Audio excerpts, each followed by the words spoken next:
I'd like to call the meeting of This meeting is being recorded. I'd like to call the meeting of the Council of Mayors Executive Committee to order. As permitted by the Governor's Disaster Order of January 6, 2023, a determination has been made that an in-person meeting of this committee is not practical or prudent. To ensure the meeting is transparent and as open as possible, the meeting materials were posted 1 week in advance. A recording of this meeting will be linked on CMAP's website, and the committee will hold a roll call vote for any item requiring approval. Before beginning, I would like to make a few logistical announcements. This meeting is being recorded. Jared, can you please confirm the recording has begun? We are recording. Thank you. Please use the mute function when not speaking. This will help eliminate excessive background noise. To members of the public, if you have a question during the meeting, please use the chat box. Staff will be monitoring it. Additionally, if you wish to address the committee during the public comment agenda item, you can indicate your desire to do so in the chat box. Lastly, members of the committee, when making a motion, please include your name so staff can properly record it. That concludes my meeting announcements. Thank you. The staff will now read the names of the committee members that have logged in and will then ask the committee members that were missed on. Will then ask if any committee members were missed on the phone and to introduce themselves. So that concludes the thing I was given here to read. Ask the staff to now read the names of the members of the committee that have logged in. Thank you, Mayor Shelkey. I'll read off the names. Committee members who I see on the call, we have Mayor Van Dusen, President Darch, President Hayes, President Sherwin, President Gallagher, President Werner, Mayor Einhorn, Mayor Kolosh, Mayor Shelkey, and President Skillman. Are there any committee members whose names I did not call? President Longmas. Bedford Park. Thank you. President Longmas, Village of Northfield. Thank you. That's very good. It gives us a couple more to really solidify our quorum. All right, moving into item 2 is the approval of the minutes. I believe you've been given copies of those. Would somebody care to make a motion for the approval? Move approval, Hayes. So move. Second. Van Dusen. Okay, we have a motion and second for the approval of the minutes. I guess we call for a vote on all this stuff? Is that what we're going to do? Yes, I'll do a roll call here. Okay, go ahead. President Longmas, Yes. Mayor Van Dusen, Yes. President Darch, Yes. President Hayes, Yes. President Sherwin, Yes. President Gallagher, Yes. President Brady, Yes. President Werner, yes, Mayor Einhorn, Yes. Mayor Kolosh, Yes. Mayor Shelkey, Yes. President Skillman. Yes. Thank you. And Mary, we didn't have anything in the chat box about that motion, did we? Nope, I do not see anything. Very good, thank you. All right, the motion is approved. Okay, let's go to 3 CMAP updates. Amy McEwen? Yep. Good morning. I'm the Deputy Executive Director here at CMAP, and I'll be sharing kind of our little introduction. So we want to start the new year with first an enormous thank you to all of you. We know the work that you do to collaborate and work together as a region and to make sure that we're all achieving our collective vision for an inclusive and thriving Northeastern Illinois. And we appreciate your commitment to transportation and to CMAP and the work that we do. A couple other things that you'll see in your packet. So the IIJA priority booklet is something that CMAP has put together. The booklet includes the 2023 IIJA priority projects for Northeastern Illinois. You may know that there was a pretty significant emphasis on collaboration from FHWA and FTA and from many of the other regions across the country. So thank you in advance for helping us accomplish a collaborative approach to this. The booklet includes 24 transformational investments that will provide significant benefit across the region. You'll also see that when you make an investment in the region's infrastructure, we're making an investment not just in our region, but we believe also in the country's infrastructure and economy, because the integral role that the Chicagoland area plays in freight and other major priorities. It includes major priorities from transportation implementers across the region and shows that strong regional support and that we're speaking with one voice. Erin is heading to DC later this month, and she'll be sharing this list with members of our congressional delegation, the administration, and the U.S. Department of Transportation staff. We would ask that all of you, as you make trips to Washington, D.C. and or meet with your federal legislatures, do the same. Our goal here again is to provide a single set of priority projects and goals moving forward for IIJA. We're happy to provide you with copies as well as additional materials if that's helpful for you if you're taking visits to Washington. Going forward, our intent is to update this booklet annually so that we constantly have a list of projects ready to go and to collaborate and coordinate with working groups here at CMAP over the coming months for any changes, modifications, or adjustments that are needed. A little agenda overview for you today. You have a packed agenda with many updates on priorities, including ADA planning, transportation safety, local government network, and a call for projects for the 2022 municipal survey. We also will be sharing CMAP's annual advocacy agenda that looks at some of our legislative priorities across our region.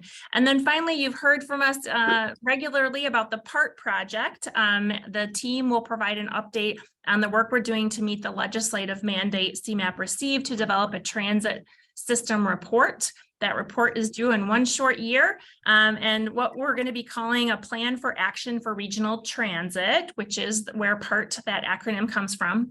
This effort is going to ramp up over the next several months with steering committee meetings as well as small group meetings to make sure that we're hearing from stakeholders, lots of diverse perspectives about what a transit system looks like that will serve today and into the future. And with that, I'll pause and happy to answer any questions that you might have.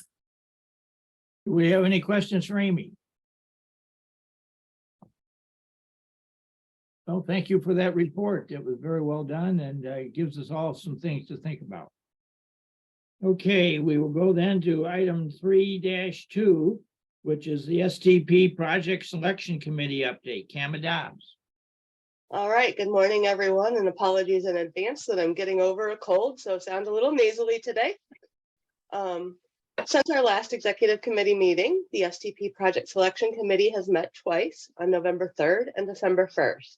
In November, the final shared fund project selection methodology was approved. Changes to the methodology since the previous cycle include relaxing the phase 1 engineering requirements to allow projects with phase 1 engineering underway to apply for construction funding, and setting up a hierarchy of eligibility for funding additional phases and allowing for future cost increase requests based on how far along phase 1 engineering is at the time of application.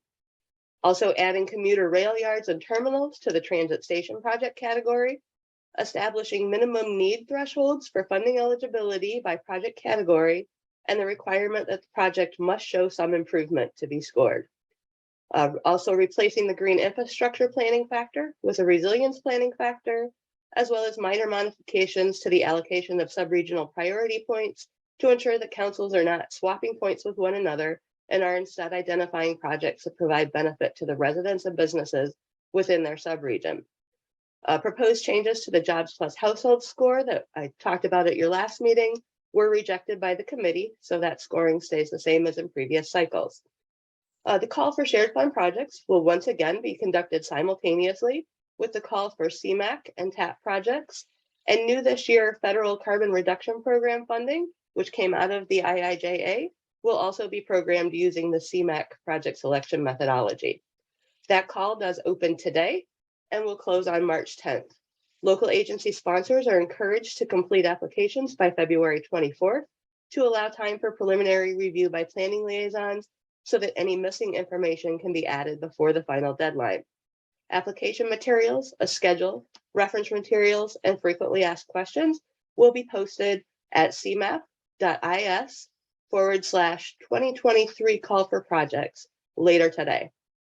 At the December meeting, staff proposed presented proposed changes to the region's active program management policies to the STP Project Selection Committee. Those changes include establishing more defined milestones for providing obligation deadline extensions to individual project phases, moving away from removing projects from the programs due to missed deadlines, and focusing instead on reducing programming marks when deadlines aren't met. This will allow individual councils to make decisions about what projects should continue implementation and allows councils to be more reliant on accessing redistributed funds to complete their programs. The proposal also provides better definitions of what actions are the responsibility of project sponsors, the councils, and CMAP staff. And finally, starting with the next local call for projects, shifting the schedule so that MPO Policy Committee approval occurs in June instead of October to alleviate the disadvantage of being several weeks into the start of the new federal fiscal year when programs are finally approved, and to remove the burden on both council and CMAP staff that occurs when simultaneously closing out the prior federal fiscal year and working to adopt new 5-year programs. The next STP Project Selection Committee is on February 6th, and the committee did request postponing action on the proposed active program management changes to that meeting. Comments that we've heard since the release of the proposal are concerns regarding the schedule shift, particularly in councils where completion of preliminary engineering is required and/or points are awarded for milestones that have been completed. The concern being that sponsors have been working toward a March 2024 completion of these milestones, and that shifting the schedule to close call for projects in December could have a significant impact on those projects.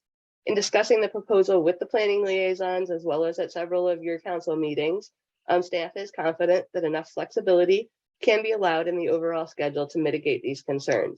And that flexibility will be included in revised language for the Project Selection Committee's consideration in February. So with that, that concludes my report for this morning. If there are questions about the activities of the Project Selection Committee or the call for projects, I'd be happy to answer them now. Any questions for Kama?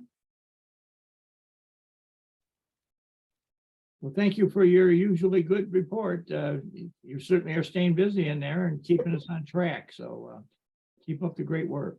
Well, thank you, Mayor. It's my pleasure. All right. Moving to item 3.3, the ADA planning update, Linda Mastery. Is Linda on the line? I am. I'm just trying to get unmuted and get my video going. Okay. Good morning. Good morning. Linda Mastandrea here. Good morning to all of you, and just a very brief update. We've got a lot going on. Very excited to announce that we have our first training tomorrow in Frankfurt, which will be an overview of ADA Title II. And I'm especially pleased to announce that we had 50 people registered to attend and a waiting list. So this just tells us how hungry people are for this information and how much they really want to learn, to pay attention, and to engage in this area. So more to come on that. The next trainings will cover the roles and responsibilities of an ADA coordinator, how to do a self-evaluation and transition plan, and provide some tools and resources to assist jurisdictions with completing those items.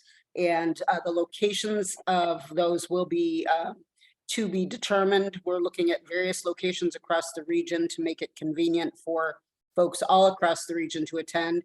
And we're also looking at acquiring all the equipment we need to offer a hybrid option, because we recognize that people all over the region who may not be able to travel to where a particular session is may be very interested in the information. So we will be providing more information on that as it becomes available. I'm also very excited to announce that we're going to be partnering with University of Illinois Chicago to study the economic benefits of improving accessibility.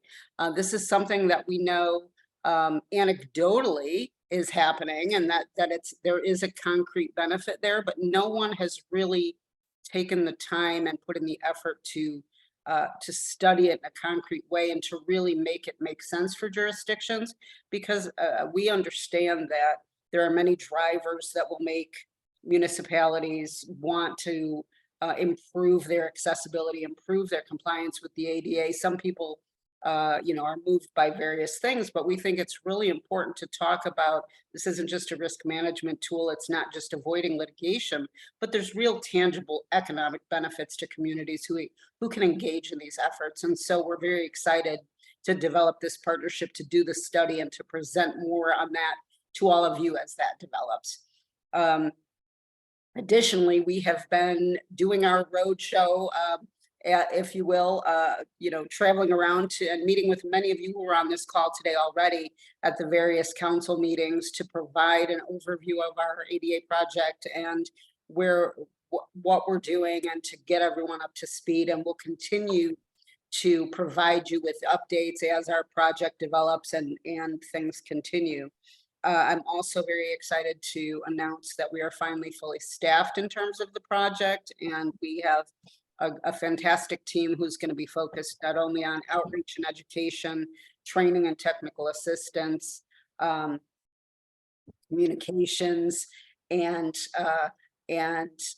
working all across the region to improve our knowledge and education, to improve our compliance.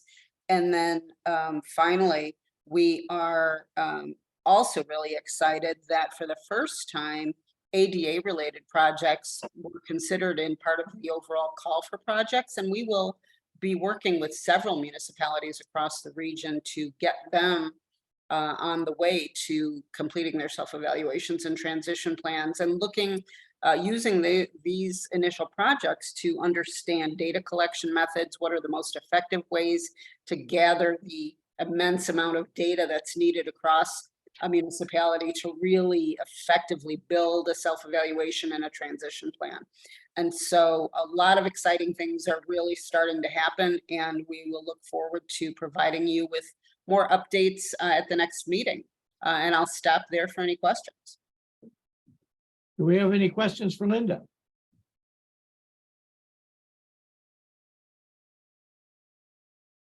I would just add that this is a very important aspect of what we're all about here, and the fact that we're trying to kind of upgrade it and fine tune it, I think speaks well for what's going on, because we really do have a need for this in the region. So I thank the staff for what you're trying to do here, and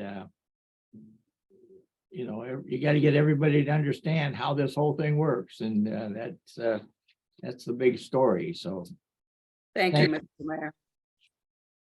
all right, if there's no questions on that one, we'll move to 3.4, which is transportation safety update, and that's Vicki Barrett. Yes. Good morning, everyone. Thank you for having me here. I'm here to give you an update on the traffic safety program. In many ways, it is closely connected to the ADA program update that you just heard about. I'll go over some of the most recent data and then share a little bit about our expanded program. So as many of you have probably read in the news or read online, traffic fatalities continue to increase nationally. They're also increasing statewide. They are up, 18% in 2021 over 2019. The numbers may have, the 2022 numbers are just in, they're kind of initial at this phase, and they might have ticked down slightly, but obviously still a crisis on our hands in terms of traffic fatalities. Next slide. Here is our regional traffic fatality data. The most recent year that we have officially is the 2021 data. And as you can see, dramatic increases, a dramatic spike in the number of people dying on our roadways in our region. And as I just suggested, these numbers really are striking when you see them in bold like this. Nationally, 18% increase in fatal crashes in the United States. In our region, that number is 41%. So as I mentioned, as I stated, it's definitely crisis levels. One other data point, a couple of data points I want to share on the next slide. Our vulnerable roadway users are in many ways even at higher risk in our region, and this is also a trend nationally as well. You can see a 31% increase in pedestrian and bicyclist fatalities from 2020 to 2021. If you go to the next slide, I think the 5-year shift is a 52% tick upwards in the number of bicyclist and pedestrian fatalities in our region since 2017. It's also a really important equity issue. Traffic safety affects different populations disproportionately. Deaths in disadvantaged communities were almost 3 times higher in our region than in non-disadvantaged communities in 2021. And if you look at the traffic fatality rates per 100,000 population by race, you can see that it is the Black and non-Hispanic category that's got the highest traffic fatality rate, and multiple race is the second highest. So it's an issue that affects our communities of color disproportionately, and that has informed some of the work that we're about to start. And with that, I want to, the announcement that we have today is that our safety program has been expanded. We are now calling our safety program the STAR program, Safe Travel for All Roadmap. This is a 5-year effort to improve traffic safety in our region through innovative data analysis, compelling policy recommendations, and local collaborative planning and project implementation. There are a couple really focused tasks with this program. As part of the EJA bill that passed last year, our agency is required to set aside 2.5% of all of our planning funds to work on complete streets projects. This is work that we've been doing for a while, but we plan to really hone that work and expand it. Complete streets work includes things like bicycle and pedestrian plans that provide safe accommodation for all users and expand mobility for vulnerable roadway users.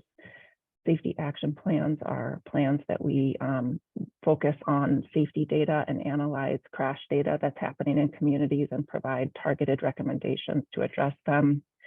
We are also finalizing some speed management work to help our partners in our region address speeding through a variety of different tactics.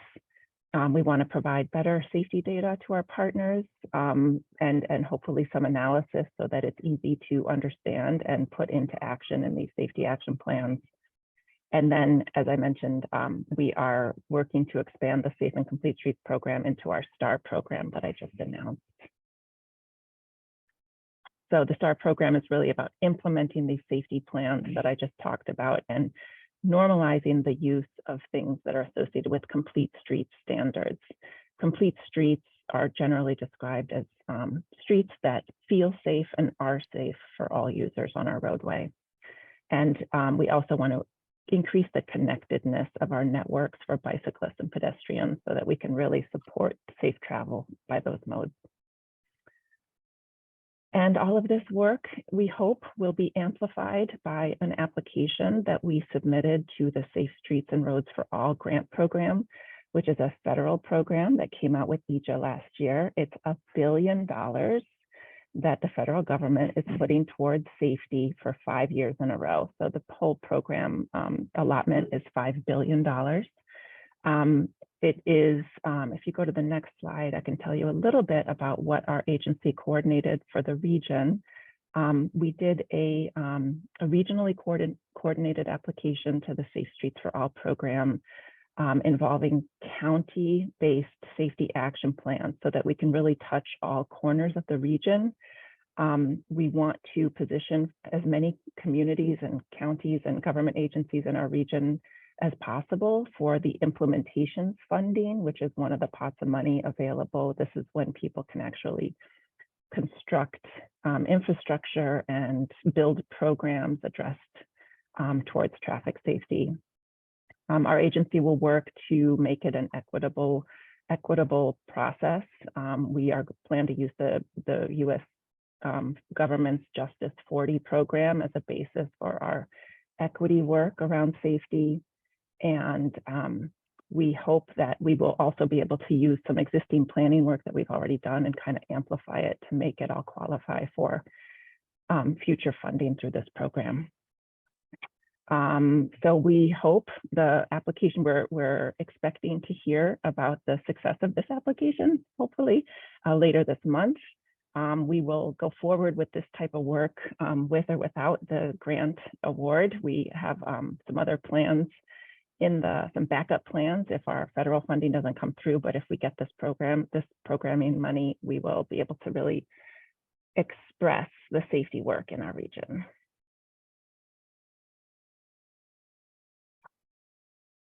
And I think with that, I can take any questions that we might have. Do we have any questions for Vicky? I don't have a question, but I have a comment. I think all the work that you've done is certainly commendable. However, we're not looking at the reality of things. And the reality of things is you can have stuff designed the best way possible, in the safest way possible. But if you cannot inject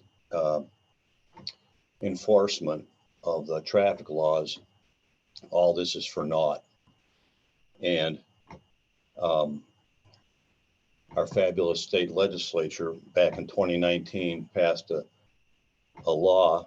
It's 65 ILCS 5/11-1-2 that says that you cannot compel your officers to literally do anything when they're out on the street. And that probably more than anything has hampered our efforts to get the public back in line with their driving habits and their behavior. And until you straighten that part out, I don't think you're going to ever see all your efforts prove fruitful. It just isn't going to happen. You can just the largest complaint that I get is on how people drive these days, and I can't imagine that every mayor in this and village president on this call have not experienced the same thing.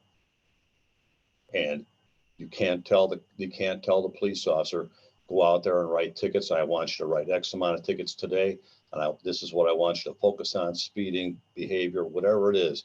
You can't do it.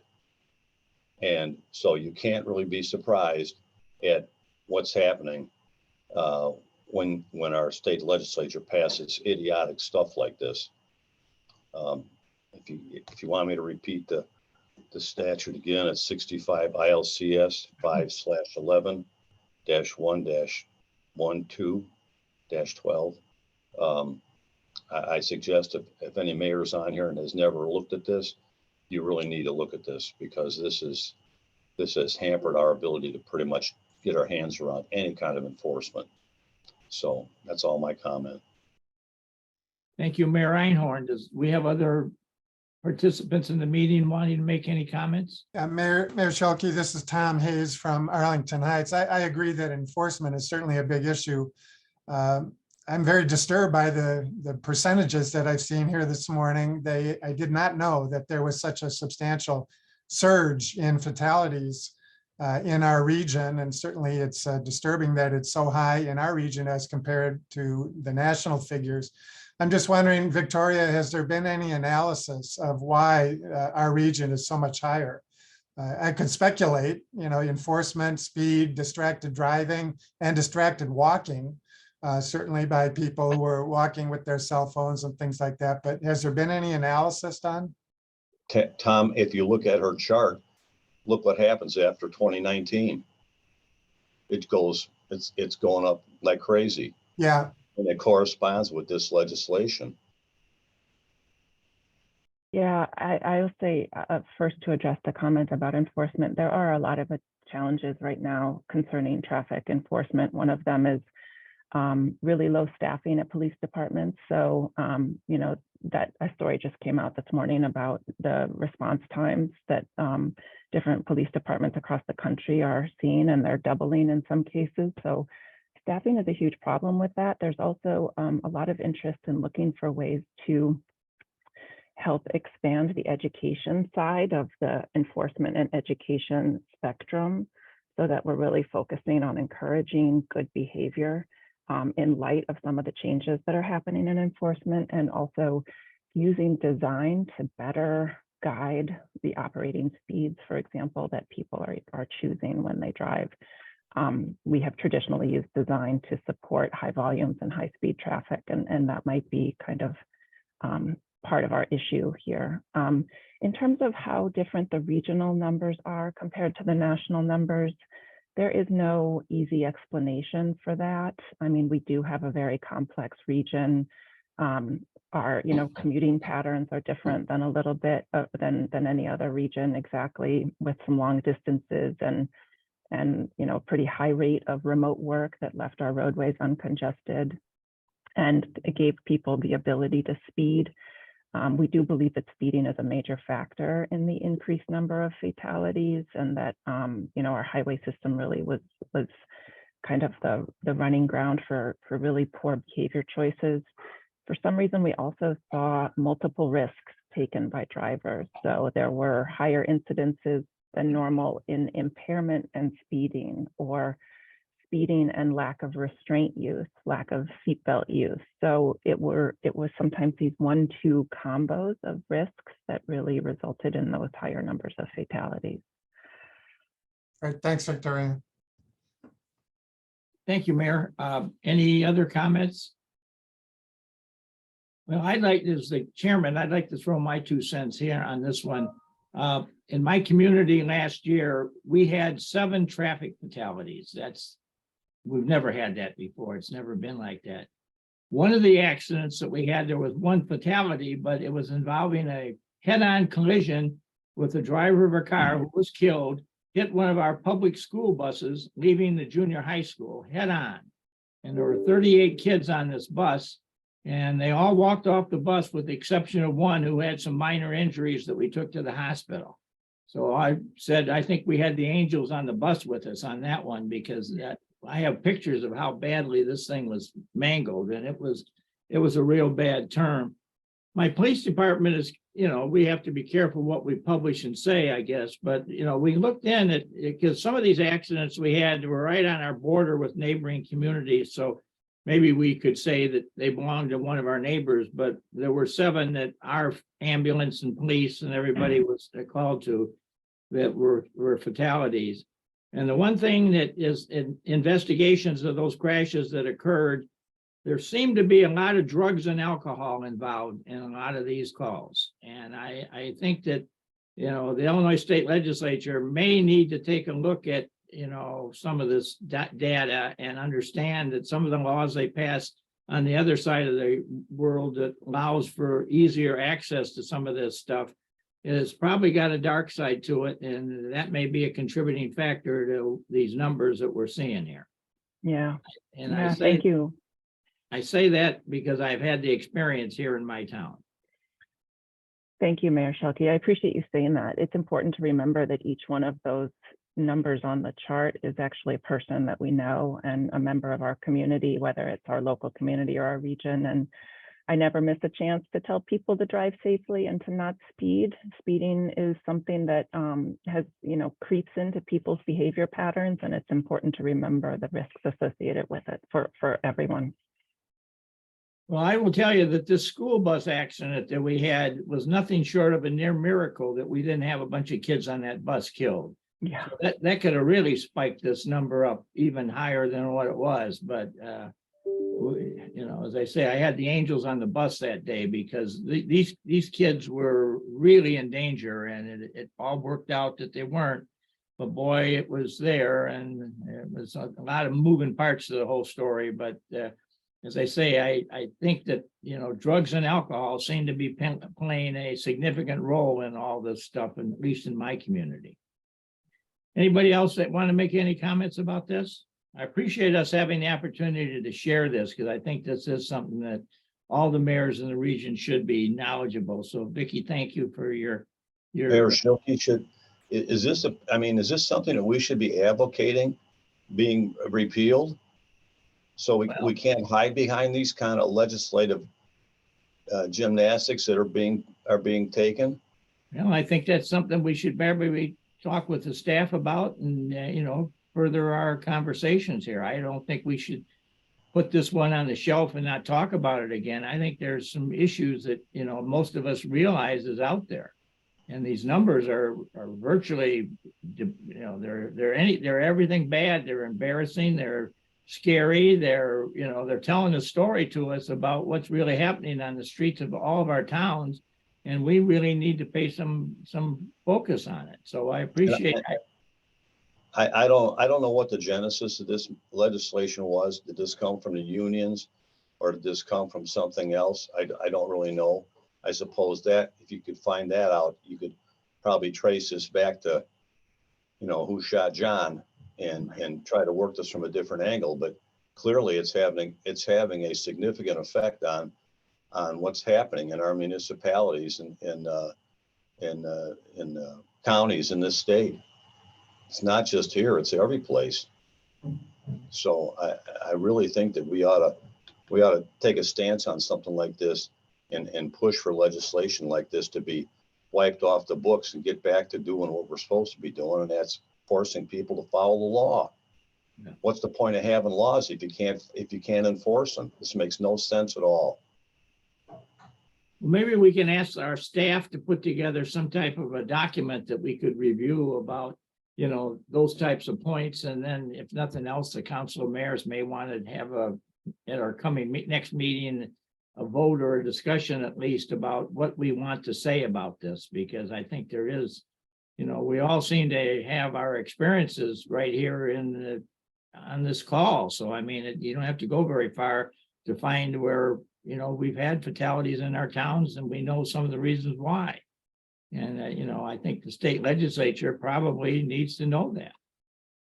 I would agree with Mayor Einhorn that I think it's a subject that really is very critical. It's in our face and we literally have people dying on our streets. So I think it's something we got to put some focus onto.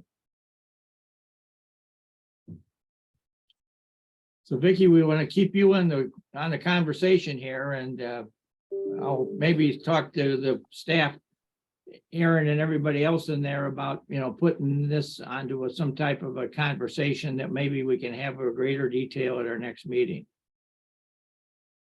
Sounds good. All right, well, thank you. Any further on this one? Okay, we'll move then to item 3.5, local government network update. Lily Brock, are you on? Yes, thank you, Mayor. I'm Lily Brack. I'm a planner with CMAP and I'm the project manager for the local government network. Last quarter, we completed our 16th initiative through the LGN, where we encourage communities to register for CMAP's free training on the Americans with Disabilities Act, which Linda just talked about earlier in the meeting. And the initiative was very successful. As she mentioned, the registration filled up as a result of the outreach we did through the local government network and other forms of communication. And we had a lot of communities express interest in attending future ADA trainings, as well as host trainings in different locations throughout the region. And in this next quarter, we plan to share communities' local greenhouse gas emission summaries with them. And I'm sure Jared has told you all about the emission summaries at previous Council of Mayors meetings, but they help communities reduce emissions and track progress toward their long-term goals. So during this upcoming initiative, we'll not only share the summaries with each community, but we'll also promote an upcoming CMAP Talks webinar that will help communities better understand how they can use their summaries. So that's scheduled for mid-February. And given the timing of this upcoming initiative, we'll also promote the transportation call for projects and encourage communities to sign up for an informational webinar for that.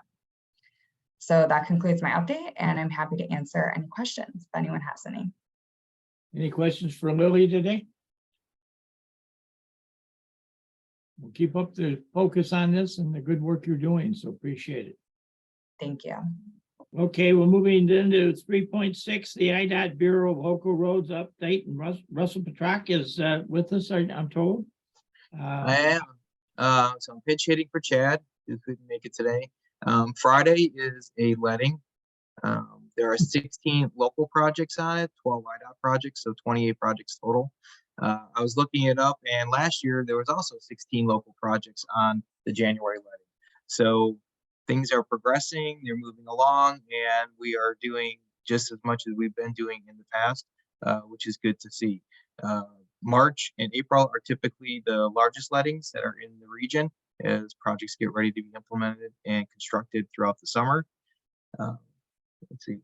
IDOT has also been in discussions with the county engineers and other relevant folks to work on, and they are expedited project delivery. So they are aware that sometimes it takes a little while for agreements to be processed, and they're looking at a variety of mechanisms and ways in which they can expedite reviews and approvals for various projects. So with that, I will take any questions if there are any. Any questions of Russell today? Well, I guess we'll all be anxious to see the coming lettings and who's on the ones there. You say April, March and April are the big months, right? For the, They are. yeah. So I'll let the word go forth to the mayors that if you got something, you need to get it in presentation form, I guess I would describe it, and see where we go from there. Okay, thank you. Thank you. Okay, we'll move to 3.7, which is a legislative update, and we have Laura Wilkerson, or no, not Laura, Tim McMahon. McMahon is going to sub for her. Tim, are you with us? I am with you, Mayor. Thank you very much. Hi, everyone, and good morning. My name is Tim McMahon. I am the Intergovernmental Affairs Senior for our Federal Affairs here at CMAP, and today I'll be sharing with you our final draft advocacy agenda, which we'll be presenting to our CMAP board for their approval this coming Thursday.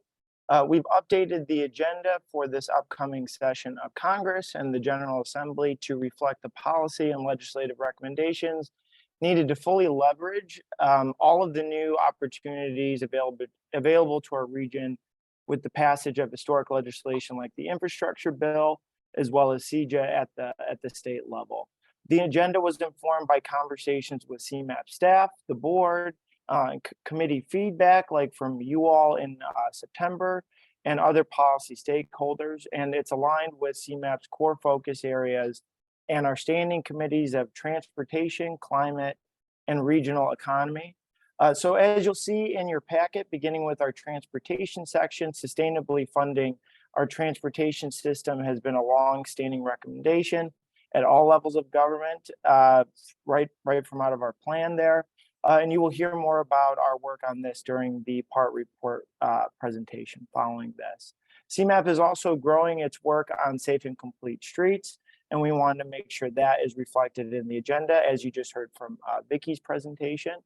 And then the climate recommendations focus on reducing emissions and enhancing the resilience of our region, as well as a number of recommendations on how to enhance funding and regional coordination to support integrated water resources management. And then the last category of recommendations, their focus is on regional economic competitiveness. This includes policies that foster inclusive growth, reduce economic disparities, and promote economic development, especially with our region's status as the nation's freight hub. As I mentioned, we will be taking this draft agenda to the board for their final approval this Thursday, and we'll then share those priorities with elected officials at federal and state levels, beginning with a trip that Amy mentioned at the beginning of this meeting on the federal side. We'll be heading to DC next week for the National Association of Regional Councils Legislative Conference. And we're excited to share this with our members that have been in our congressional delegation, as well as some of our new members that were just elected this past cycle. So with that, I'd be happy to take any questions you may have. And I'll drop my contact information in the box for any federal questions, and then Kasha Hart's information for any state related questions. Thank you. Any questions of Tim? Mayor Shilkey, yes. Mayor Karen Darch, I have a question on, and this is actually on state actions, Tim, so maybe you can pass it on, but in the last section on the economic development recommendations, one of the actions is to increase state revenue allocation to local governments. I think you're going to have tons of support from local governments for that, for the LGDF increase, which we've all worked on. But the second part is then and reform state revenue disbursement criteria to reduce disparities across municipalities. So I didn't know if there was a little more detail on what we're talking about there. And if if not right now, maybe even by Thursday's board meeting, I'd love to understand a little more about that. For sure, Mayor Darch, and I'll be sure to connect you with John Carpenter and Kasha on that ahead of Thursday. I'll shoot him that note now. I do know that this recommendation was in our last agenda. It's something that was in the On to 2050 plan. And really, obviously, the first part of that is the LGDF. And then I know the second part was looking at kind of best practices in other states for how to be looking at those revenue disbursements. So I'll be sure you're connected with John and Kasha ahead of Thursday and that you have everything you need on that. Great, and thank you very much. I'm sure it's of interest to my fellow mayors sitting around this table. So I don't know if we can even do some follow-up to other folks here, because this certainly has been a priority issue for local government. So Mayor Darch, are you going to talk about Amazon effect? on the collection of the state, I don't know. You probably don't know. You probably don't know what I'm referring to. You know, Mayor Einhorn, why don't you take a minute and tell them? Okay.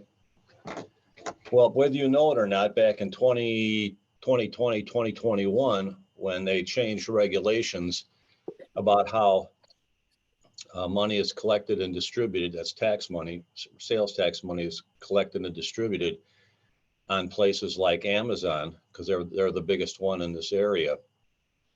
Whether you know it or not, that in years past, if you bought something from Amazon, the sales tax for where you are buying it at, meaning in your town, would go to your town. Well, after 2021 legislation went through and the state of Illinois Department of Revenue interpreted what was happening, the places that host or have fulfillment centers in their municipality, they get all the sales tax and you don't get any. To the point where the little town of Monee with 5,000 people in 1 year did $11 million in sales tax. And nobody seems to know this. I found out about this quite by accident, and I've been on a crusade, I guess you'd call, with Representative DeLuca to get this changed, because if you would have bought something that was fulfilled in a different state, then you would get the money. But when it's fulfilled in Illinois, the town where the fulfillment center is at, they're the one that gets all the sales tax, and you don't get anything. And I'm guessing most mayors don't understand this or know this. Yeah. And this is very troubling. Okay. Yeah, my understanding was the sales tax would go to the delivery point. No, it's not. It's all that delivery.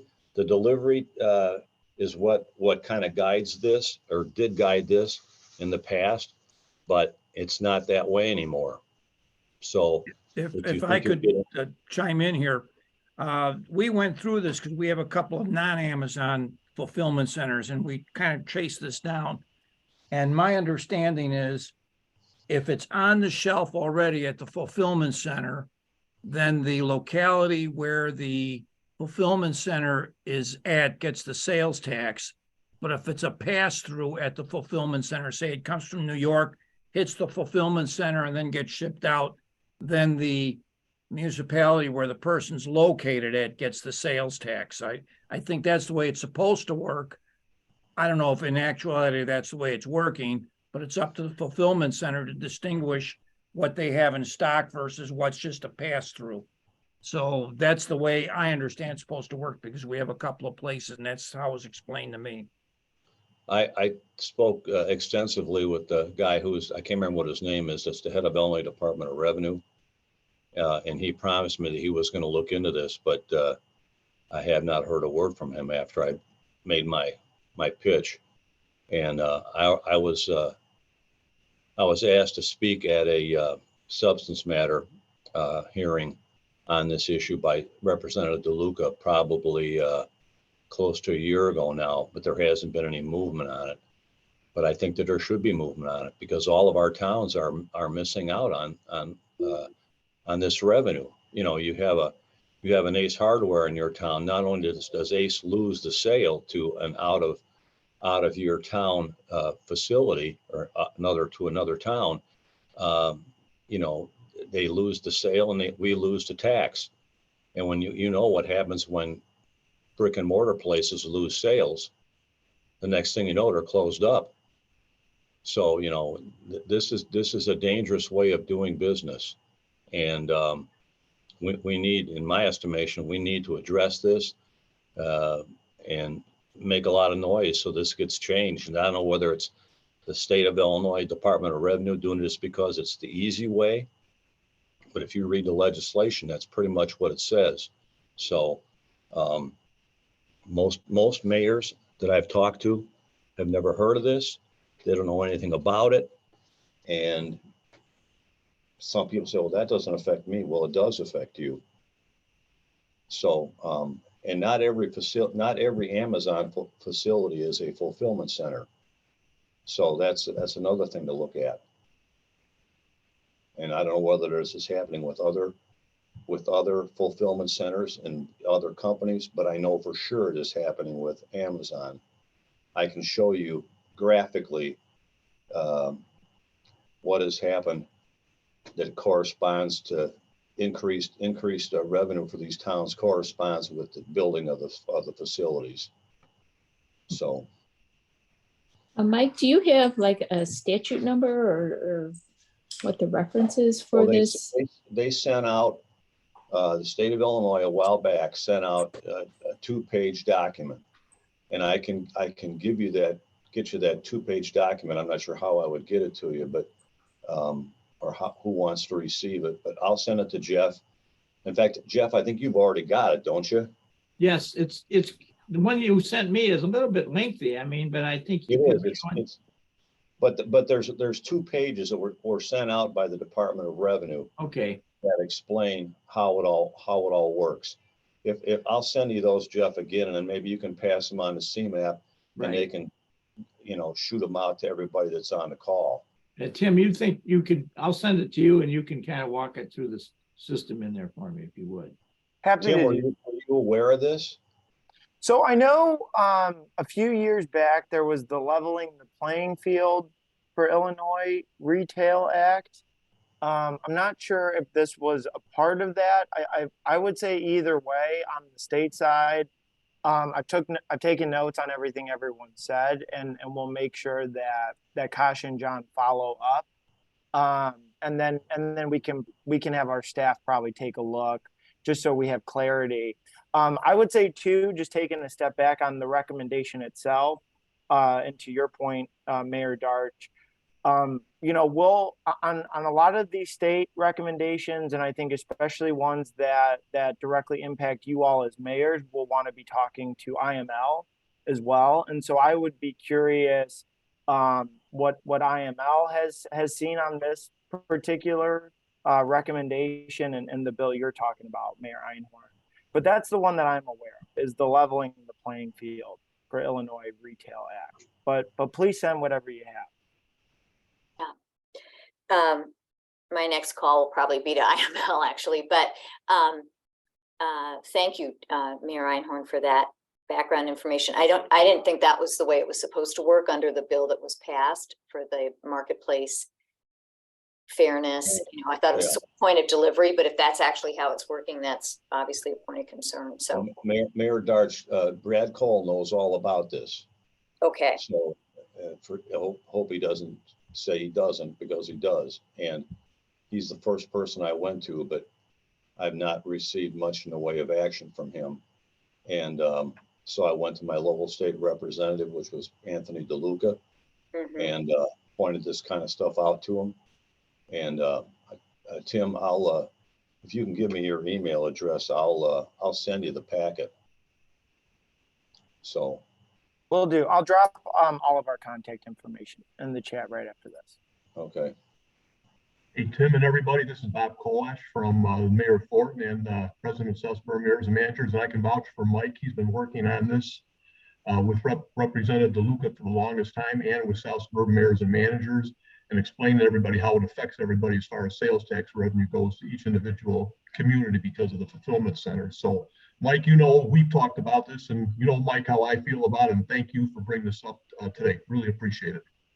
I'm surprised that Chicago hasn't gone ballistic over this, because, you know, all these fulfillment centers sitting out in the unincorporated, the surrounding municipalities, and then feeding the stuff that they're providing to people in Chicago, and Chicago's not getting a penny for it. I can't imagine that either they don't understand it, don't know it, or whatever, but Chicago's losing a ton of revenue. And by the way, I think that the bill that actually created this circumstance was like, you know, what's one of those 400-page things that you get with 15 minutes to decide whether you want to vote for it or not. Well, on behalf of all the mayors, Mayor Einhorn, I thank you for your leadership in this and the way you kept it going, because this is one of those that I think you get it down in the legislature and they see what could potentially be the conversations about it, and some don't want to touch it with a 10-foot pole because it's politically heavy and gets in their face and everything else. But as the points you make, I think are very solvent in the region, that we should be taking some action and making a fair distribution of what's going on here. So appreciate your efforts on this. Okay, anything else under the legislative update? I on another subject, I'd like to, as long as we're in the legislative updates, I think maybe in a previous meeting, I had some mayors, being the chairman of this organization, contact me about their concern about what we were doing and not doing in the state of Illinois, reference the motor fuel tax rate that is not now apparently being charged to any of the electric vehicles that we have wandering around. And, you know, as many said, those that talked to me said the wear and tear on the highway is not reserved only to the gas using vehicles, but it's also all the vehicles that are electric, because they're the same weights and the same impacts that the other car has. So why aren't we doing this? So I think maybe at one of our previous meetings, this got raised a little bit, and I appreciate it. All of a sudden, about 3 or 4 weeks ago, I get a call from IDOT asking me, as in my role as chairman of this committee, if I would give 2 hours one morning to sit in on a conversation that they were going to have at IDOT about taxes on electric vehicles. So I will tell you, I tuned in and sat there and listened, and I guess there was maybe some others on this call that were on that conversation too. But they have done quite a bit of work at IDOT about the whole question about how it should be assessed, what factors should be assessed, and that they pointed out the loss of potential revenue, specifically when you get up to about 2030, that if you don't have some kind of a tax on this and you're still taxing the others, the region's highways are going to start to suffer, among other things, and there's got to be some equity and fairness on those vehicles paying some type of a tax on the utilization of our roads. And so they asked for some input, and there was a little given, but I will tell you that I was very impressed with what IDOT has done on this. And it appears that they're going to be submitting to somebody at the state legislature some potential ideas for bills to be enacted that will start taxing motor or electric vehicles. And I guess one of the arguments is exactly what are we taxing there? Are we taxing the mileage? Are we taxing the license plates? Are we taxing the, somehow knowing how much wear and tear they're having on the road? So they're going to submit, I think, a pretty detailed report. And I was quite honestly very impressed by the actions they've already done in trying to, because they appreciate there'll be a number of different people having different views on this thing. And I guess they were going to go to the state legislature with IDOT's gonna be submitting some stuff, so I appreciate their good efforts there, but I wanted everybody on the committee to be aware that this has taken some structural format, and IDOT is putting together information about it, so if you got any any ideas or anything, you can contact me and I can deliver you to the individuals at IDOT who are kind of heading this up, because I've got their information right here. So I don't know if anybody has any comments or questions on that, but I just wanted you to know that that is kind of out there on the street and it is being worked on, so. Yeah, Jeff, this is Alice. You know, Yeah. I would, I have an EV and I want to pay my fair share of motor fuel tax. But, you know, I also pay a significant amount more in my my license renewal. I think I pay about $400 as opposed to $100. So I just want to make sure that, you know, EV drivers aren't penalized as this goes forward. Yeah, and thank you, Alice, for that. And I would tell you that that came up as far as the conversation I was part of. That Oh, that's good. what they're trying to figure out is, you know, the parities and the fairnesses of all this, so that the tax, when it's finally there, is has an equalization factor built into it, so nobody is being overly taxed by the whole thing. Great, thank you. Thank you. Anybody else? All right, we will move then to item 4, which is informational items, plan for regional transit. Elizabeth Scott. Thank you, Mayor Shelkey. Good morning, mayors and presidents. I'm Elizabeth Scott. I'm a principal policy analyst at CMAP, and I'm one of the people in the project leadership for our upcoming project, the Plan of Action for Regional Transit. Amy mentioned this in her comments, kind of opening the meeting. This is going to be a major effort that CMAP is undertaking this calendar year. So today I wanted to give you a little bit of background information, talk to you about the legislation that the state passed last year asking us to undertake this work, and then give you a bit of an overview of our timeline and how we're approaching what we've been asked to do. So you should consider this a sort of early conversation, but we'll continue to bring information about this work to you through this group and then in smaller groups and probably through other venues as well, because we anticipate a lot of discussion will be needed throughout the region to really for us to get our arms around what needs to be done to support the transit system this year and over the next couple of years. Next slide. So as I'm sure you're all aware, you know, COVID had a tremendous effect on the movement of people in our region. And one dimension of that what was seen in how many people were riding our transit system as compared to prior to COVID. So in the early days of the pandemic, we had, you know, really severe reductions in the number of people on transit with Metra, you know, above 90% reduction. So only riding about 10% of their previous riders during the day, to a great deal because Metra serves a commuter market, which wasn't really commuting at that time. But since 2020 and up into the current month, we've seen transit starting to slowly climb back. Throughout the pandemic time, our buses were the most resilient in many cases because they were taking our essential workers to their job locations. But this month, we're at about 50%, and in some cases even 60% of transit ridership back since prior to COVID. Next slide, please. But even with transit reduced, we're still driving, you know, we're still providing rides for over 1 million people a day, trips for over 1 million people a day, even at the current ridership level. So this is an incredibly important resource for all kinds of people all across our region. Next slide. And to build on that a little bit, even for people who aren't riding transit is providing a tremendous value. So it you know, helps us manage congestion.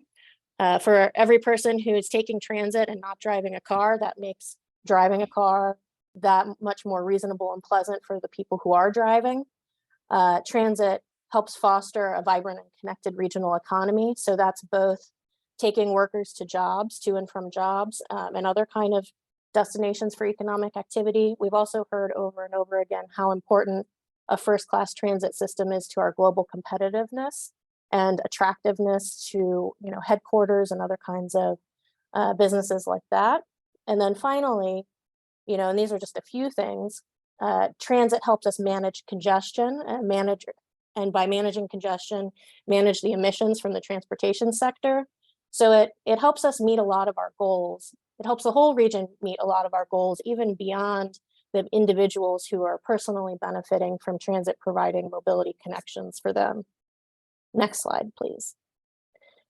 However, that said, the way our system has been built, it has historically taken most of its, or at least like 50% of its operating revenues from fares. And this is something that the state put in place over time. And with the ridership still being down, we're anticipating, really the RTA is forecasting that the federal aid that is propping up the system will run out in 2025. And in 2026, the transit system will be facing an operating budget with a $730 million gap. So that's about 20% of their little bit over $3 billion annual operating budget. And so in the absence of some kind of solution, the system will have to severely cut costs. And to meet a 20% operating budget, that's not a 20% reduction in service. We would anticipate that given the fixed costs that the transit system carries, we would be looking at more like a 40% reduction in service to meet that missing revenue. So understanding how important transit is, understanding that transit is starting to creep back, and understanding that we've got this fiscal cliff in front of us. And it's not just us, New York, Boston, DC, Philadelphia, other large legacy transit systems are also facing this, although not all national transit systems are facing it.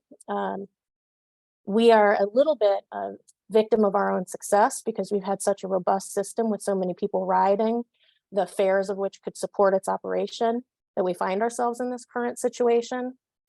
Next slide, please.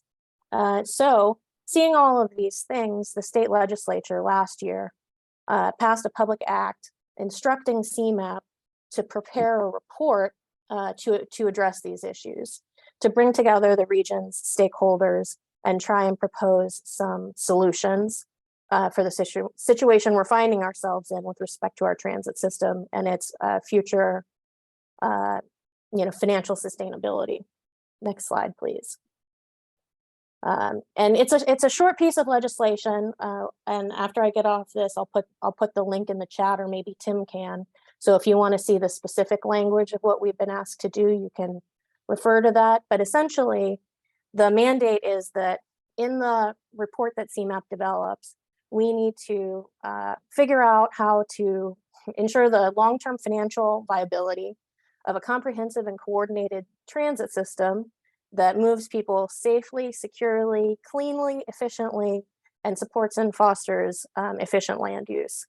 It also takes into consideration racial equity, climate change, the importance of economic development, that it fully incorporates the work that the RTA has already been doing on this important issue, and that it addresses a variety of sort of technical and functional considerations on how the system operates, is governed, and the resources are distributed, and that we should recommend any changes that the state should make to a statute, authority, service board, enabling legislation, policy, rules, or funding.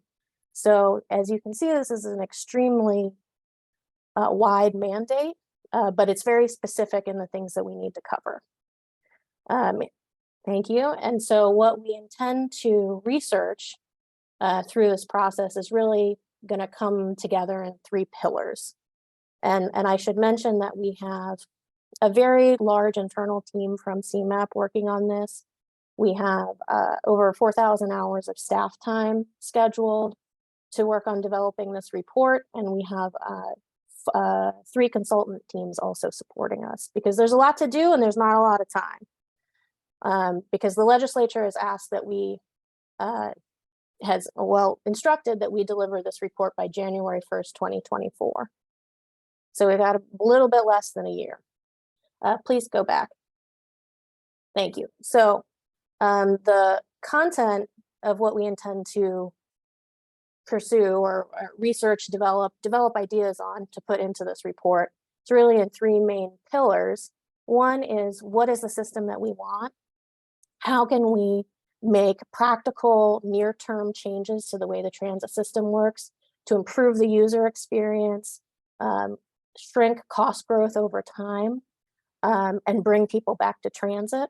So this will be researching things like, how can we improve public confidence in transit and improve the user experience with respect to the safety and security of people, riding transit.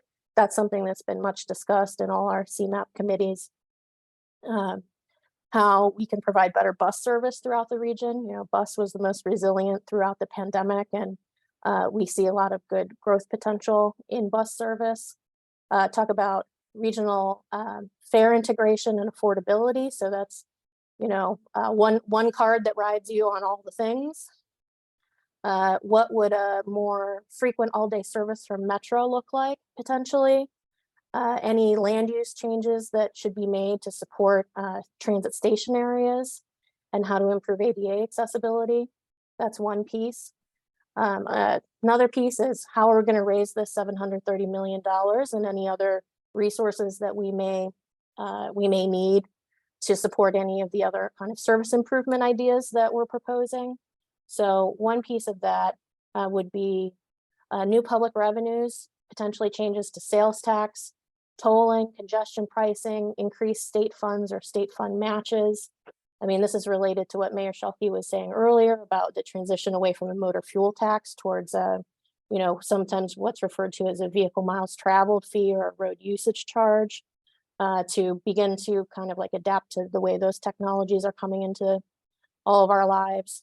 And then we're also going to be talking about and looking at different ways that the transit service boards may be able to pursue operational savings and cost efficiencies, so that transit is coming to the table as part of this solution as well. And then, although we're not structuring our approach to rely on it, we will look at the opportunities for federal funds to come and be part of this solution as well.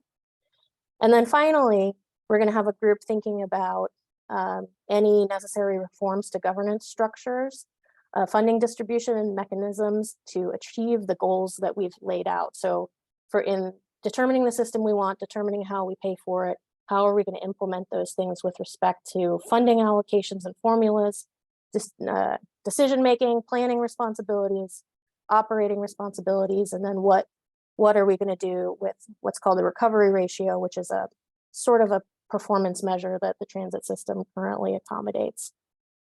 And so we'll be, next slide, please, working on these questions with CMAP research, and then the legislation also requires that we have a steering committee that have a variety of different types of people on it. And these are the people that we've invited to participate in the steering committee. I'll just note that we have some really terrific people who have agreed to co-chair the effort.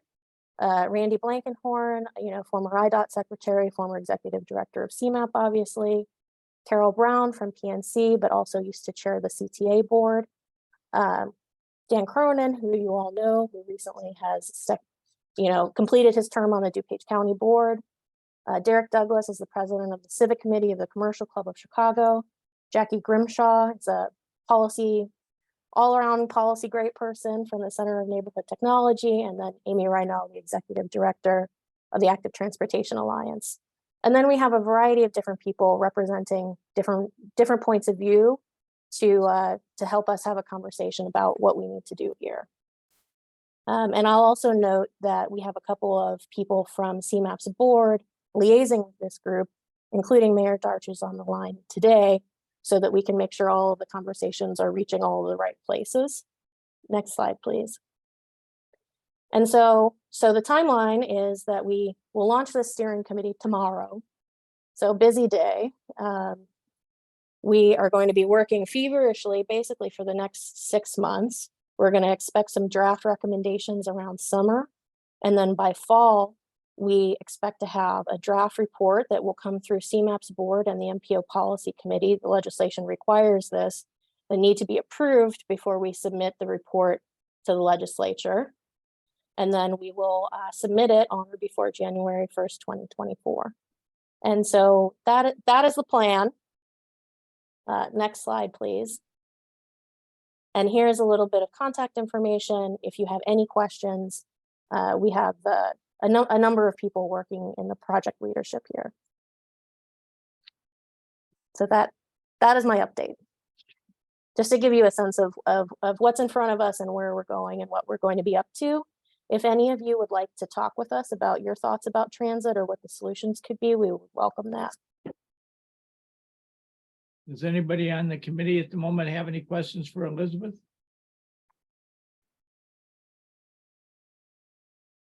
I can't seem to be opening my big mouth here tonight quite a bit, but as the chairman, I get different people contact me and call me about different stuff. So this one, I think, has started to catch quite a bit of interest in the region. And, I had a chance to talk to some of the leadership at CMAP, and I'm very, very pleased with the job that CMAP's been doing on a variety of fronts. And they've got a great staff, as I think we've seen here today. And so things are moving very, very good. I think there's an element of politics in this thing, though, that is going to be some landmines that we're going to have to try to step around, or, the whole creation of the RTA Act backed by a referendum of the region back in, I don't know, was that 76? I think that's when it was. I was a newspaper reporter. I remember writing stories about it, but that was highly controversial. And it was voted down by all the collar counties, but Cook County and City of Chicago had enough votes that the legislation said it would be the final tally of the regional vote. And so that's how the RTA got created. Now, my opinion is the RTA has done a pretty good job of trying to put things together and get these services up and going. And I know they still have their enemies out there. But more interestingly, because I'm kind of the guy out here in the hinterlands, in the open space that surrounds the region, I have been invited. That started Don Kopek, who used to be a staff member at CMAP back in the days. He and I got invited out to Belvedere to the National Guard Armory one day, and we get out there, and the mayor of Rockford and most of the mayors in Boone County were there. And they wanted to explore the idea of Boone County and Rockford being able to join the RTA. And we had to explain to them that you got to go to the legislature to do that one, but that was there. Then subsequently, I was invited out to DeKalb one time to have a similar conversation with the mayors in DeKalb County about the RTA. And more interestingly, I have been dragged into Kendall County on a number of occasions here recently, because they're on a campaign to get themselves into the RTA. But interestingly, the members of the county board in Kendall County publicly run for election. And one of their number one points is they are going to fight very vigorously to keep the RTA tax out of Kendall County, but get Kendall County into the RTA. Now, I don't know how they're going to do that magic, but they're there. So I mean, these are all things I think that the committee is going to have to face as it gets deeper into this thing. The other thing that I'm very proud of the fact is that out in this area, Kane County has this ride in Kane thing that we've started now involving Pace Bus. And we have been inundated in Kane County with senior living communities. We've gotten a lot of them here. I've got 6 in Batavia right now, including one of the biggest ones in the region. And I also have people talking about me building a 7th one. And then I've got another situation involving the Loyal Order of the Moose, who own a big chunk of land right adjacent to Batavia. We've approved an agreement with them that they can build an 830 unit senior living community. So needless to say, we've got a lot of seniors here now wanting to ride in Kane, and they use that bus on a greater regularity. So, I mean, these are all factors that I'm sure the CMAP group is going to undertake, but there's a lot of moving parts to this thing, and I guess I'm of the opinion that the 2024 deadline is maybe, it's a great deadline, but there's a lot of stuff to talk about and get yourself into. And then you're gonna have to dance around the politics that'll probably come out of Springfield on this thing. And so I'm not sure where all this is going, but I appreciate that we started the conversation. I've talked too much. Thank you, Anybody else Mayor. want to throw something in? Yeah, Thank I would like to just make an observation. Unless Metro ridership comes back to where it was pre-COVID, I think you're gonna have a tough time trying to get more money for Metro for sure. I think this COVID thing and Zoom and everything else has kind of changed the landscape with working from home. So it's Yep. gonna be hard to get funding for at least the Metro portion of this. I thank you, Mayor Sherwin, for bringing that up. That's just one of the landmines that I think is on the table here that CMAP's gonna have to physically get into. And some of these are not easy to put together because there's a lot of politics in this real quick. And it's gonna take some really dancing around. And I mean, we've got some interesting things that are about to happen in both the city and the suburbs in Kane County that may need writing components to them. I'll just talk about myself. I've got the Fermi National Accelerator Laboratory out here in Batavia that just got funded for over $3 billion to build a new accelerator. And when they build it, they're telling me that they're going to need to hire 1,800 to 2,000 more people.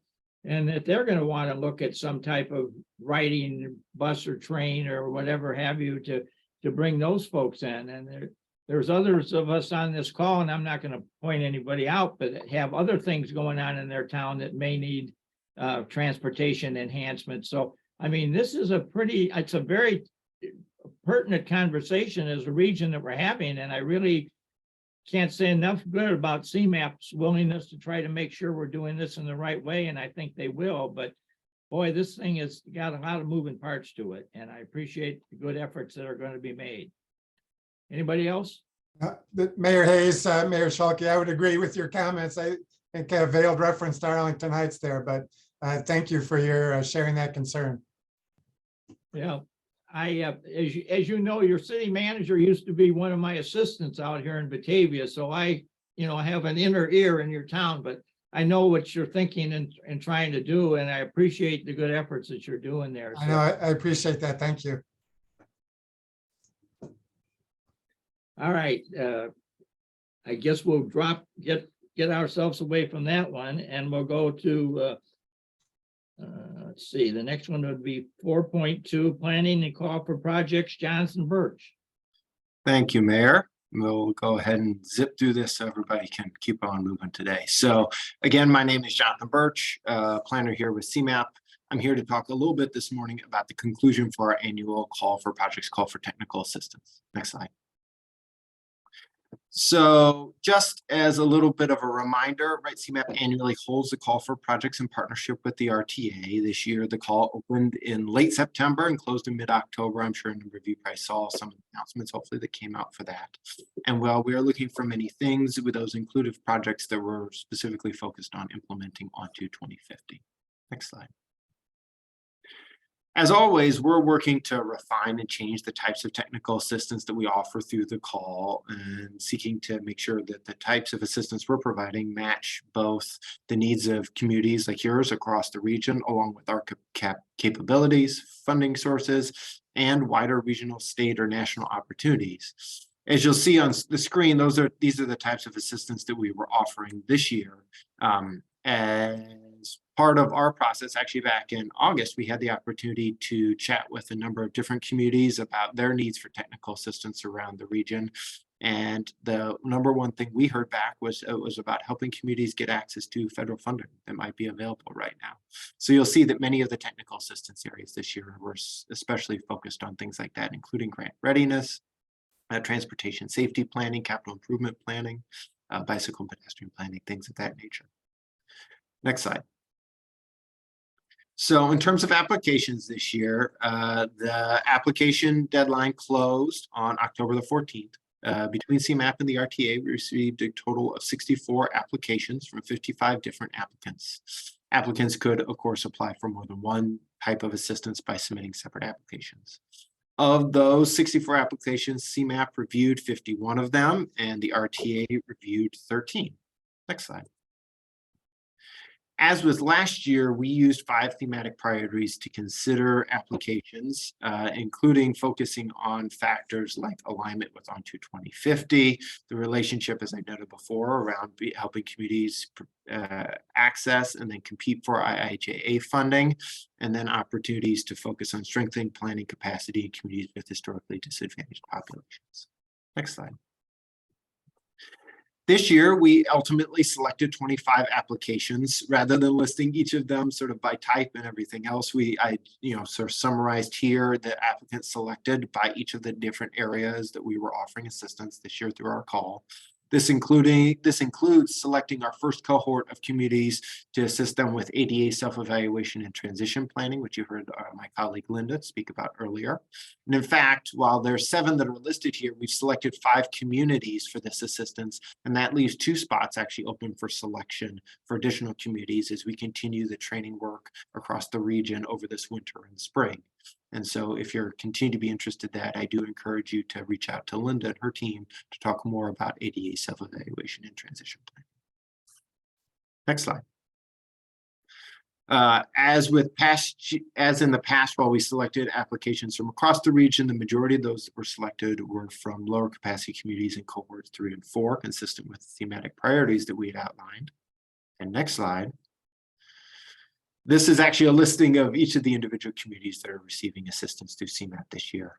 RTA's assistance cycle, which you may know, review cycle is slightly behind that of CMAP, so they're in the process of finalizing the projects that they are selecting out of the call this year currently, and they'll be reaching out to applicants over the course of the remainder of this month as they're sort of finalizing that decision, preparing it. I understand to take it to the RTA board in February, those decisions, those recommendations to the RTA board in February. Next slide. So I know we're running a little short on time, so I just do want to sort of flag for you that the thing that we're always thinking about and considering each year with the call is how we can continue to refine the types of technical assistance that we're providing across the region to make sure that it's better helping you and meeting your needs.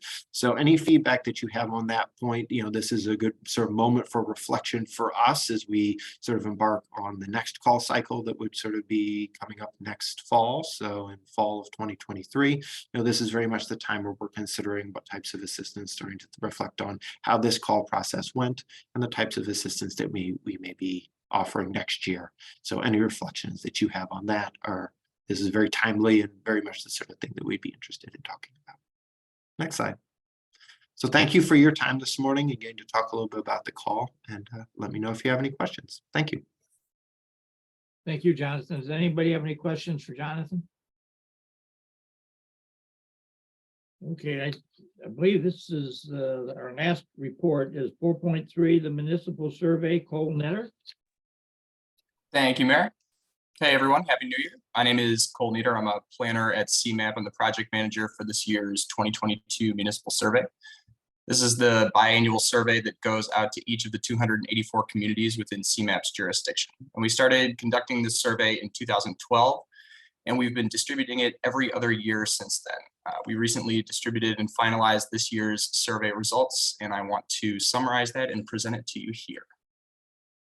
So for this year's survey, we included questions that would assist CMAP in tracking progress towards the goals and benchmarks set forth in the region's ON to 2050 long-range comprehensive plan, and that assist with what programs we offer for CMAP's call to projects, gauging interest in opportunities for technical assistance, and to inform our policy analysis on transportation funding and development.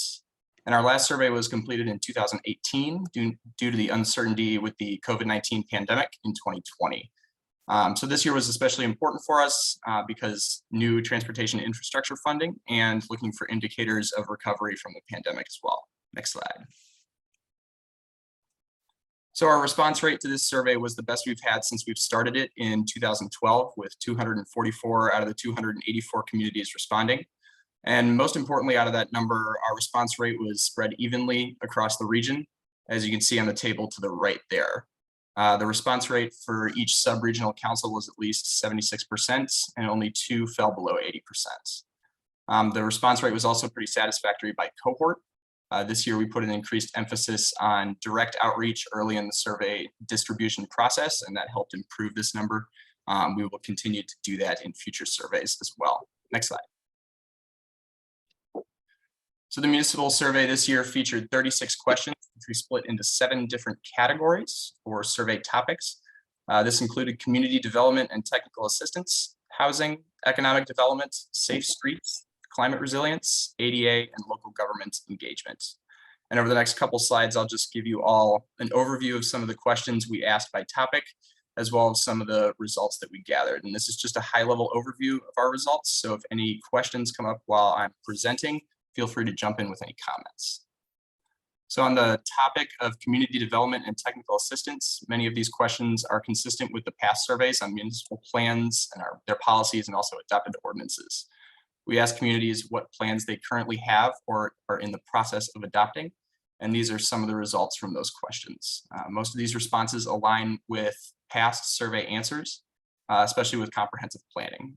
We have seen an increase in some, including pavement management plans. Next slide. On the same topic, we also asked about barriers to implementing these plans and what type of CMAP assistance would be helpful for plan implementation activities. Municipalities were encouraged to select all that apply, and grant support and direct financial assistance were among the most selected options with that. Next slide. On the topic of housing, we asked about priority housing issues and asked municipalities to rank each topic by priority. Housing stock diversity and availability of senior housing stood out as a high priority for municipalities more than other options, as well as issues around absentee landlords as well. Next slide. So similar to the format of questions from the community development section, we asked about CMAP assistance and what we could do to assist municipalities with housing issues. And the majority of communities responded with a stated need for additional data gathering on housing within their locality. And we also included zoning code updates as an option for this question, which garnered the second most responses. Next slide. On the next topic, we asked multiple questions about priorities surrounding local economic development and the use of development incentives. More specifically, we asked communities about development priorities, including infill, housing, transit-oriented development, and mixed use, for example. Our results showed from these questions that municipalities are prioritizing or would like to prioritize mixed use development in comparison with other options that we posed. Next slide, thank you. On the topic of safe and complete streets, we asked various data-driven questions about roadway safety, transportation alternatives, grant funding, bike ped planning, and as we are looking to get a better idea of what resources communities are looking for to improve roadway safety for all different users. For this specific questions, communities identified roadway network gaps and multi-jurisdictional coordination opportunities as priority roadway safety resources they would like to enhance. And our final topic that I want to go over for this presentation was local government engagement, which asked questions on training, technical assistance programs, and opportunities for collaboration. And our results showed that communities are looking for a wide variety of engagement assistance, including guidance on incentive use and also zoning code updates. On the last slide. Thank you. So after going through a few of these topics and questions we posed in the survey, I want to also recognize the project partners that we had that made the survey a success this year, starting with our work with planning liaisons. Each PL took a pretty substantial time out of their week to individually reach out to communities within their jurisdictions over the course of about 2 months. And that ensured that we received a successful survey response this year. We also conducted a LGN, Local Government Network, outreach initiative for this, which involved various CMAP staff reaching out to their assigned communities and gathering survey responses. And then we had a great project team as well, made up of Patrick Day, Paul Kenny, Ryan Elke. They all assisted with putting this survey and the results also together. This was a collaborative effort. It resulted in our best survey response rate since the start. And you can see the table below, we've consistently improved that so far each year And we're looking forward to doing it again in 2024. So I know that we are short on time. And I kind of went through that pretty quickly, but if you guys have any questions for me, please do so. And I realized that I didn't put my email there as well, so I'll put it in the chat for you guys. Any questions of Cole right now? Well, thank you, Cole. It looks like you've got this thing well under direction here and take us into it even greater. So thank you. Thank you for the great job you're doing. Thank you, Mayor. All right, we move to item 4. Is it 4? I'm reading my agenda. 5, other business. Do we have any other business from the committee today? All right, hearing none, we will move on to public comment. The staff will read any comments received prior to today's meeting. If you wish to address the committee, please indicate it so in the chat box, so the staff will call on you one at a time. If you're on the phone and wish to make a comment, please state your name so that I can call on you prior to starting your comments. Do we have anything on the? Does the staff have anybody online or waiting or wanting to make a comment that they're aware of? No questions that we are aware of, Mayor. There's All right. nothing in the chat. All right, well then, let me announce our next committee meeting will be April 18th, 2023. There will be 3 more meetings after that on July 18th, August 15th, and November 7th. The last meeting in November is so the committee has an opportunity to approve the PL scope of services for next year and ensure that the committee has the opportunity for input on end of year activities as needed. You should have received invites for all the upcoming committee meetings. If not, please let the CMAP staff know or your PL know and that you did not receive the calendar invites. This will help the staff get those dates to those of you on your calendar. So that being said, it says here, the last thing is I can adjourn this meeting, and I don't think we don't vote on this, do we? I don't remember. No, we don't have to vote on it. I just end it and thank each and every one of you for, this was a rather long meeting today, but I think there was some very interesting subjects touched on that I think really get into the forces of the region that have come together, things we're missing and things we need to do. And this is a very lively and informative discussion that the mayors should be very pleased that we've got a staff behind us here that is allowing us to know and understand this. So as they would say, there's more to come, and appreciate that good effort. And thank again the CMAP staff for the nice job they continue to do in representing us. So with that, we will adjourn the meeting and look forward to talking to you all very soon.